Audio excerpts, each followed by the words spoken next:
This is my shepherd's pie recipe with a twist. I'm a born and raised Londoner, but I'm also Caribbean, so you know how to add some additional flavors. This is an easy to follow recipe and I leave all of the ingredients in the description, so I hope you enjoy this video. Let's get started. Okay, so we're going to start off with 3 types of potato. You're going to have the typical Russell potato, 1 sweet potato, and 1 Japanese sweet potato. If you're unfamiliar with Japanese sweet potato, it reminds me of yam. For those of you who are in the US, I'm not talking about yams. Yam is a little bit more starchy. It isn't a sweet potato. It's very popular in the Caribbean as well as in Africa. And it kind of just gives it a little bit more texture. So you're going to slice those up into small pieces to boil. Sweet potato does tend to take longer to cook than like your typical Russell potato. So what I did was I sliced the sweet potato up a little bit smaller just so it wouldn't take as long. And I cooked the potatoes in all for about 15-20 minutes on high. The good thing is you can check on it every so often to make sure that they are cooked through. So I have a cleanup tip. I always peel my potatoes in a bag. That way I can just scrunch it up, throw it away, and call it a day. Onto the beloved carrot. So I like carrots, so I use 4, but 2 is enough. When you just slice them up, boil them for 5 to 10 minutes. You don't want them to be too soft because remember they will be also cooking in the oven. Okay, then you're going to slice up 1 red onion. I like my onions chunky. You can slice them as thinly as you prefer. Then you're going to throw them in a pan. I have to use 21 Seasoning Salute from Trader Joe's. It's just one of my favorite seasonings. By this time, your carrot should be ready, your potato should be bubbling, and your onions should be caramelizing. So you're just going to continue to cook the onions and then move on to what is one of my favorite vegetables, garlic. So I absolutely adore garlic. You can use as much or as little as you like. I use nearly a whole one. I did actually lose the footage, but I used my garlic press. It is so helpful. And then I moved on to preparing the beef. So I used lean minced beef. You can also use lamb. So you're going to add the beef to the onions and then you're going to add in your favorite seasonings. So I use a little more of my favorite Trader Joe's seasoning, some mushroom seasoning, some pepper. I don't really care for salt that much, so I used a little, but I used more pepper than salt. I also used some smoked paprika and one of my favorite Caribbean all-purpose seasonings. Like this is like amazing. By this time, your potatoes should be ready, so just put a fork through them. Once they're soft enough to mash, that's the main thing. You don't want them to be too mushy. Now, as you can see, I love my garlic. I put my garlic in, and now I'm getting ready for the best thing of all, the shepherd's pie mix. Coleman's is a British brand. I was lucky enough to find this packet in Publix in the British section. So if you have a Publix or any British stores, if you're not based in the UK, definitely check that out. And if not, I'm sure you could probably like recreate it, but I'm just not at that level yet when it comes to my shepherd's pie.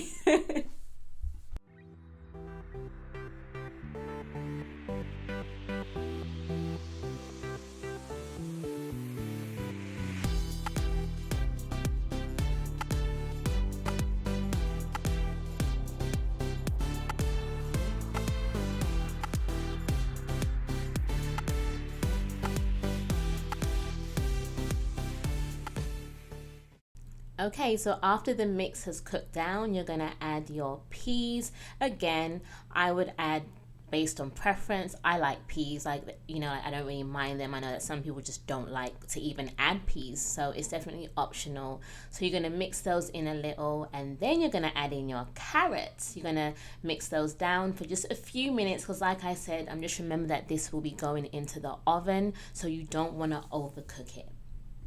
Then I added one of my secret ingredients, some ketchup. Who doesn't love a little bit of ketchup? I think it just adds a little sweetness to it. Like, I know we're gonna have sweet potato also, but I just love the taste of ketchup. So a little goes a long way. I wouldn't say you need a lot. And if you like ketchup, then go for it. And if you don't, then I mean, this is completely optional. So this is the perfect time to taste and make sure that it's seasoned as you like. At this point, I added a little salt, a little bit more pepper, and just a few more seasonings to just kind of bring out the flavors a little bit more. Now, one thing I completely forgot to add was some Scotch bonnet pepper, because that would have taken it to a whole new level. But at this point, it's time to get out your dish and start to put in the mix. The thing I love about this dish is it's so easy to make, and I feel as if, like, you know, it lasts a few days. So that we cooked it on I think it was a Wednesday night, and we had it for Thursday for lunch, and I even had some for dinner too that Thursday with some salad. So I just like the fact that, you know, like, once you cook it, it can serve for multiple meals. And as you can see, my little chunky onions, I really, look, I love onions, I love garlic, and at this point you're gonna then put your potatoes on the top. So I like to keep my mashed potatoes very simple. I use some butter and also some Parmesan just to give it a little cheese flavor. I don't like to put cheese on top of my shepherd's pie. Like, that's just not me. But with this, you're just going to mash it. You're not going to mash it too smooth or too creamy, because you want it to have that rustic effect where, like, when you're eating your shepherd's pie, it has that hearty and homely feel. So at this point, you are going to layer your mince, and you are going to be strategic with how you do this, because the worst thing that could ever happen is if you run out of potato. Like, can you imagine, like, you get halfway and then you realize, oh my gosh, I don't have enough potato to spread. So, like, what I do, I start off with a little and just make my way around. I don't put too much in one area, so it's like one big lump. Like, I make sure to just, you know, you'll spread it like toast. Just imagine that you have a piece of toast and you're going to spread it evenly. But, you know, like, depending on how much potato you like, you might want a thinner layer, you might like a thicker layer.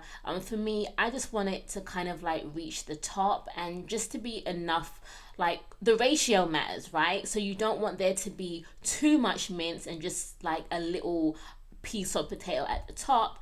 You want to have a good amount of potato, a good amount of mince, so that, like, you can really enjoy it evenly. If that makes sense. But if you have any questions related to this recipe, feel free to leave a comment in the comment section. And if you'd like to see more recipes, leave a thumbs up, and I'll be sure to share with you guys some more of my recipes. I love to cook. I wouldn't say like I'm like a chef or anything, but one thing that I know is I know how to make flavorful food, and I know how to make quick recipes that are going to be able to feed a family. It's only me and my husband, but like I said, you know, like, these meals will last us a couple of days. So that's what I love most about things like shepherd's pies, especially during the winter. Thankfully, at this point, I had a little bit more potato just to fill in the gaps. And then I do something that is completely optional. I get my fork out and I just add a little pattern. I don't know, like, why I started doing this. I used to make when I was younger, I used to make fish pies at home, and this was something that I started doing from like my teenage years, and I just carried it over to my shepherd's pie. I just like that little like rustic effect. I don't like it to be too smooth, especially, like, I think that this helps it crisp in the oven. And then after I do this, I get out what is, like I said, one of my favorite seasonings from Trader Joe's. If you're from the US, like, or you live in the US, you know, like, Trader Joe's is legit. So I've been using this seasoning for maybe the past 3 years. It's the 21 seasoning salute, so definitely check that out. And once again, this is optional. You can even add, like, you know, some herbs, like some parsley or something else on top, depending on what you like. So now you can see it is ready for the oven. Doesn't it look pretty? So I'm going to put this in the oven for 30 minutes, and I set it to 400 degrees, which is also gas mark 6. And that's a wrap, guys. Listen, this shepherd's pie was definitely my most tastiest shepherd's pie ever. I really enjoyed adding the Japanese sweet potato.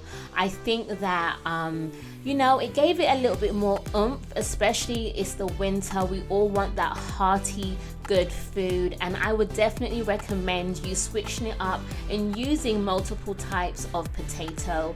I think it had just the right amount of flavors along with the shepherd's pie packet mixture.